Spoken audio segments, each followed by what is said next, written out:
Hello friends, welcome back to my YouTube channel.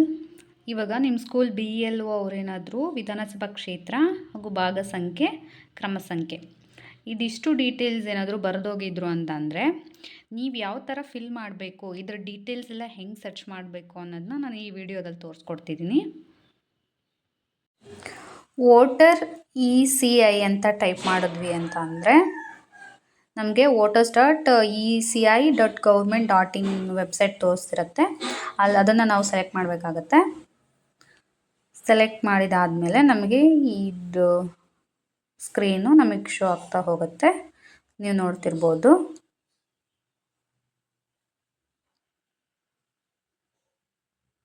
ನಾವಿಲ್ಲಿ ಫಸ್ಟಲ್ಲಿ ಫಾರ್ಮ್ಸಲ್ಲಿ search your name in last SIR ಅಂತ ಇದೆ. ಯಾವಾಗ ಗ್ರೀನ್ ಕೆಳಗಡೆ ಅದನ್ನು ಕ್ಲಿಕ್ ಮಾಡಿದ್ವಿ ಅಂತಂದರೆ ಈ ಪೇಜ್ ನಮಗೆ ಓಪನ್ ಆಗುತ್ತೆ. ಈ ಪೇಜ್ ಓಪನ್ ಆದಾದಮೇಲೆ ನಾವು ಫಸ್ಟು ಸ್ಟೇಟ್ ಕೊಡಬೇಕಾಗತ್ತೆ. ಸರ್ಚ್ ಆದರೂ ಮಾಡ್ಬೋದು ಹಿಂಗೆ, ಅಥವಾ ನಾವು ಬರೆದ್ವಿ ಅಂತಂದ್ರೆ ಅದನ್ನು ಸಿಗುತ್ತೆ. ಇವಾಗ ಕರ್ನಾಟಕ, ನಿಮ್ದು ಯಾವುದು ಡಿಸ್ಟಿಕ್ಕು ಆ ಡಿಸ್ಟಿಕ್ ಹೆಸರು ನೀವು ಬರಿತೀರಾ. ಶಿವಮೊಗ್ಗ.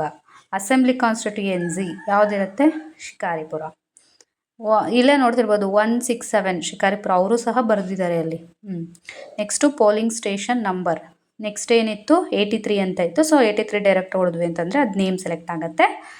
ಅದಾದಮೇಲೆ ಸೀರಿಯಲ್ ನಂಬರ್ ಏನಿತ್ತು 750 ಇತ್ತು. ಸೊ ನಾನು 715 ಇಲ್ಲಿ ಎಂಟರ್ ಮಾಡ್ತೀನಿ. ಅದಾದಮೇಲೆ ಫಸ್ಟಿಗೆ ಕೇಳ್ಕೊಂಡಿರಬೇಕು, ಅದು ಅವ್ರ ಅಮ್ಮನ ನೇಮ್ ಆಗಿರೋದ್ರಿಂದ, ಅವ್ರ ಅಮ್ಮನ ನೇಮು ಅನಸೂಯಮ್ಮ ಅನ್ನೋದಿರೋದ್ರಿಂದ ನಾನು ಅನಸೂಯಮ್ಮ ಅಂತಲೇ ಟೈಪ್ ಮಾಡ್ತೀನಿ. ಅಲ್ಲಿ ಕೆಳಗಡೆ ಕೀಬೋರ್ಡ್ ಕೆಳಗಡೆ ಅದನ್ನು ಒತ್ತಿದ್ವಿ ಅಂತಂದರೆ ಅದು ಕನ್ನಡ ಆಗುತ್ತೆ. ಆಮೇಲೆ ಇಲ್ಲಿ ಕ್ಯಾಪ್ಚರ್ ಏನೇನು ಬಂದಿರುತ್ತೋ ಅದನ್ನು ನೀಟಾಗಿ ಕೊಟ್ವಿ, ಸರ್ಚ್ ಕೊಟ್ವಿ ಅಂತ ಅಂದರೆ ಸರ್ಚ್ ಅವ್ರ ಡೀಟೇಲ್ಸ್ ಸರ್ಚ್ ಆಗುತ್ತೆ. ಡೀಟೇಲ್ಸ್ ಇಲ್ಲಿರುತ್ತೆ, ರಿಲೇಟಿವ್ ನೇಮ್ ಇರುತ್ತೆ, ಆಮೇಲೆ ರಿಲೇಟಿವ್ ಟೈಪ್ ಇರುತ್ತೆ, ಆಮೇಲೆ ಅದೆಲ್ಲ ಪೋಲಿಂಗ್ ನಂಬರು, ಪಾರ್ಟ್ ನಂಬರ್ ಅದೆಲ್ಲ ಇದ್ದು ಎಪಿಕ್ ನಂಬರು ಅಂದರೆ 2012 ಅವ್ರದ್ದು ಏನಿತ್ತು ಅದೆಲ್ಲ ಇನ್ಫಾರ್ಮೇಷನ್ ಇಲ್ಲಿರುತ್ತೆ. ಇವಾಗ ಆ ಲಿಸ್ಟಲ್ಲಿ ಏನು ನೇಮ್ ಇತ್ತು, ಹೆಸರು ಅನಸೂಯಮ್ಮ ಅಂತ ಇತ್ತು. ಅನಸೂಯಮ್ಮ ಅಂತ ಬರಿತೀನಿ. ಅನಸೂಯಮ್ಮ. ಆಮೇಲೆ ಅಲ್ಲಿ ಮತದಾರ ಭಾವಚಿತ್ರ ಗುರುತಿನ ಚೀಟಿ ಸಂಖ್ಯೆ ಇತ್ತು ತಾನೇ, ಲಾಸ್ಟ್ ಕಾಲಮ್ ಎಪಿಕ್ ನಂಬರ್ ಅಂತ ಇತ್ತಲ್ಲ, ಆ ನಂಬರ್ನ ನಾನು ಇಲ್ಲಿ ಬರಿತೀನಿ. ನೀವು ಕರೆಕ್ಟಾಗಿ ಅದನ್ನು ಸ್ಕ್ರೀನ್ಶಾಟ್ ಹೊಡ್ಕೊಂಡು ಆ ಡೀಟೇಲ್ಸ್ನೆಲ್ಲ ಒಂದು ಕಡೆ ಇಟ್ಕೊಂಡ್ರಿ ಅಂತ ಅಂದರೆ ಅದಾಗುತ್ತೆ. ಅದು ಸಿಕ್ಕಿಲ್ಲ, ಅದು ಇರಲ್ಲ ಕೆಲವೊಬ್ರಿಗೆ, ಅವಾಗ ಐಫನ್ ಹಾಕಬೇಕು. ಸಂಬಂಧಿ ಹೆಸರೇನಿತ್ತು ರೇವಣಪ್ಪ ಅಂತ ಬರಿತೀನಿ. ಅನಸೂಯಮ್ಮಂಗೆ ರೇವಣಪ್ಪ ಏನಾಗಬೇಕು, ಗಂಡ ಆಗಬೇಕಂತ ಬರಿತೀನಿ. ಆಮೇಲೆ ಜಿಲ್ಲೆ ನಾರ್ಮಲ್ಲು ಶಿವಮೊಗ್ಗ, ಆಮೇಲೆ ರಾಜ್ಯ ಕರ್ನಾಟಕ ಅಂತ ಬರಿತೀನಿ.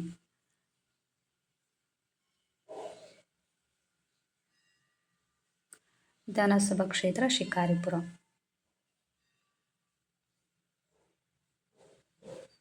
ಇಲ್ಲಿ ಹೆಸರನ್ನು ಬರಿಬೋದು, ಬಾರ್ ಹೆಸರು ಶಿಕಾರಿಪುರ.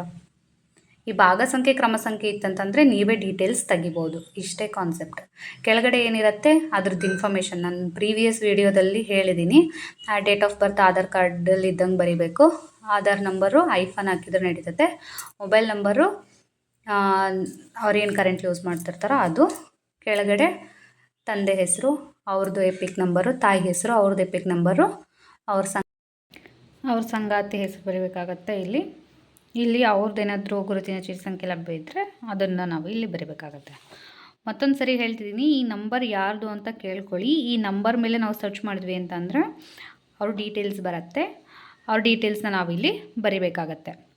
ಇವಾಗ ನಾವೇನಾದರೂ ಫಾರ್ ಎಕ್ಸಾಂಪಲ್ಲು ಇಲ್ಲಿ ಬರಿಬೇಕಿತ್ತಂತಂದರೆ ಆಲ್ರೆಡಿ ಅನಸೂಯಮ್ಮ ಅವ್ರದ್ದು 2002 ಅಲ್ಲಿ ಅವ್ರದ್ದು ಲಿಸ್ಟ್ ಇದೆ, ಅವ್ರ ನೇಮು ಲಿಸ್ಟಲ್ಲಿದೆ. ಸೊ ಸೇಮ್ ಅವ್ರದ್ದು ಡೀಟೇಲ್ಸ್ ಇಲ್ಲಿ ಬರೆದು ಇದೇ ವಿಧಾನಸಭಾ ಕ್ಷೇತ್ರ ಭಾಗ ಸಂಖ್ಯೆ ಕ್ರಮ ಸಂಖ್ಯೆನ ನಾವಿಲ್ಲಿ ಬರಿಬೇಕಾಗತ್ತೆ.